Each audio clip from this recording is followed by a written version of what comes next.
Jake Browning is one of the most interesting quarterbacks to look back at. He led Washington to the college football playoffs, the last time a Pac-12 team made the playoffs, yet no one really talks about him anymore. But who is Jake Browning?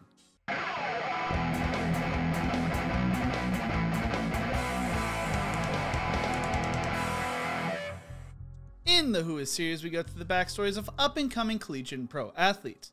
In this week's Flashback Friday episode, we are looking at the complicated backstory of Jake Browning. If there's a player you want to see in future episodes, make sure to leave it in the comments section below. Jake Browning was born on April 11, 1996, and grew up in Folsom, California. Jake's father, Ed, played quarterback at Oregon State, earning the nickname Easy Ed due to his low-key approach to life. Brown told Saidbysed, "My dad never pushed the sport on me, but he did tell me that he'd help me with it, but I had to take it seriously." From then, Browning took the sport of football seriously. Browning first met his future high school head coach Troy Taylor when he was 10 years old. Taylor operates a passing academy in Sacramento for players of all ages and skill levels. Taylor told the Saidbysed, "I do think 10 years old is too early, mostly. It really depends on the kid. If he's focused and driven, then it's fine. I know it could drain the fun out of a kid." That wasn't the case with Jake. He was eager even then, and he's the same exact guy then as he is now. Even keeled, just a smaller version. Jake had the advantage of learning how to deal with pressure from his father due to Ed's college experience. Jake would attend Folsom High School, taking over the starting quarterback job when he was a sophomore, and quickly putting on a show, throwing for 10 touchdowns in his first start. Taylor recalls the game telling Bleacher Report, "You wouldn't be able to tell if he had thrown 5 interceptions or 10 touchdowns. He had the same disposition and mindset. That was the first thing that jumped out to me." Browning didn't get giddy on the sidelines. It was another day at the office for him. Browning finished the season throwing for a California record 5,248 yards, 63 touchdowns, and 16 interceptions, leading his high school to a 14-1 record and being named the sophomore All-American. As a junior, Browning broke his own record throwing for 5,737 yards, 75 touchdowns, and 17 interceptions, while completing 76% of his passes. He once again led Folsom to a 14-1 record, winning the league and sectional title, and making it to the California Open Division semifinals. Browning was named the National Junior Player of the Year by Max Prep, but was not done yet. As a senior, Browning put up even better numbers, throwing for 5,790 yards, a national record 91 touchdowns, and 7 interceptions, leading Folsom to a 16-0 record and a state title, as well as the number 4 team in the country.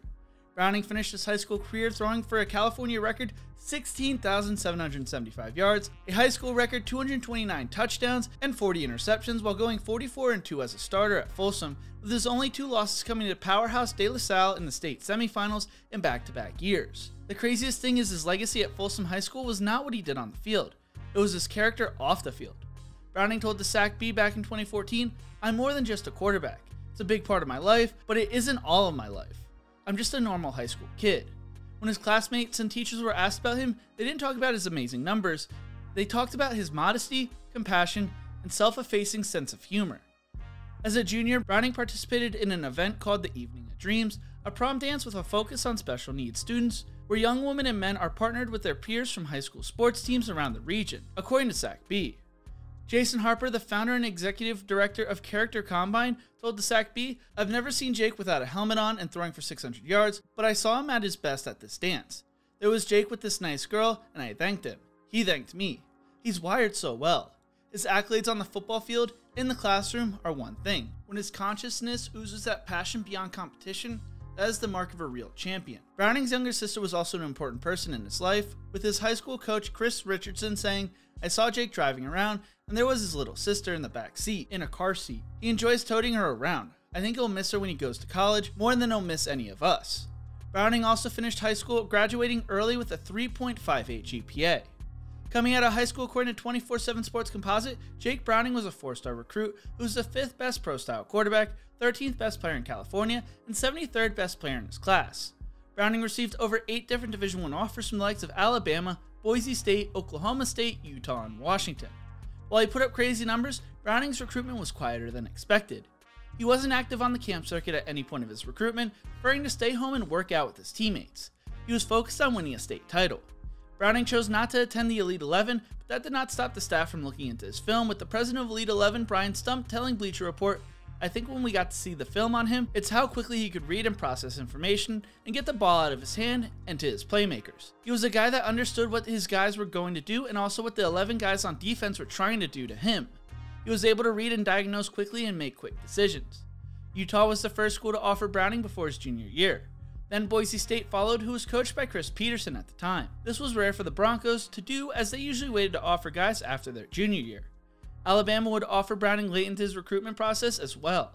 Although he took unofficial visits to California and Washington State, Browning's recruitment boiled down to Washington and Boise State. Both those schools were also recruiting fellow four-star quarterback Brett Rippon, as well, with Brandon Huffman of Scouts saying what it really came down to was a matter of him or Brett Rippon. At that point, Washington had offered both guys, and they essentially told them, the first to commit is the only quarterback we are taking. Had Brett Rippon committed the day before Browning, they wouldn't have dropped Rippon for Browning. They would have kept Rippon. It was that close between those two who they liked. After taking an official visit to Washington in March of 2014, Browning committed to the Huskies a little after 4 months after Peterson left Boise State for Washington. Rippon would eventually sign with Boise State and took over the Broncos starting quarterback job a month into his freshman season. Browning became the first signature recruit to sign with the Huskies at the beginning of the Peterson era as well. Browning would enroll early at Washington and took the opening day snap against Boise State, becoming the second ever true freshman to start a game for the Huskies and the first to start at opening day. Browning would play and start in 12 of Washington's 13 games, missing the Stanford game due to an injury. He finished the season throwing for 2,955 passing yards, which ranked 5th most in Washington history, 16 touchdowns, and 10 interceptions. As a sophomore, Browning led Washington to a 9-0 start before losing to USC. Washington went on to finish their season going 12-1, beating Colorado in the Pac-12 championship game, giving Washington their first conference championship since 2000. Washington earned a berth in the college football playoffs, where they would lose 24-7 to Alabama. Browning finished the season throwing for 3,430 yards, a school record 43 touchdowns, and 9 interceptions, being named Pac-12 Offensive Player of the Year and First Team All-Pac-12. Browning would finish 6th in the Heisman voting, just missing out on being invited to New York, and was the second highest finish by a Huskies player in school history. After the season, Browning underwent shoulder surgery on his throwing arm, an injury Browning had been secretly playing through for the last 2 months of the season. Browning would never be able to repeat his success as a sophomore the rest of his career. As a junior, Browning threw for 2,719 yards, 19 touchdowns, and 5 interceptions, while also rushing for 7 touchdowns on the ground. Browning was named Academic All-Pac-12, Second Team, and Honorable Mention All-Pac-12. He also broke the school record for career touchdown passes during the season.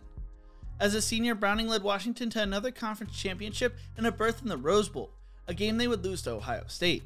He finished the season throwing for 3,192 yards, 16 touchdowns, and 10 interceptions, while also rushing for 4 touchdowns. Browning would go undrafted in the 2019 NFL Draft and sign with the Minnesota Vikings. He was a part of the practice squad in 2019 before signing a reserve future contract with the Vikings in January of 2020.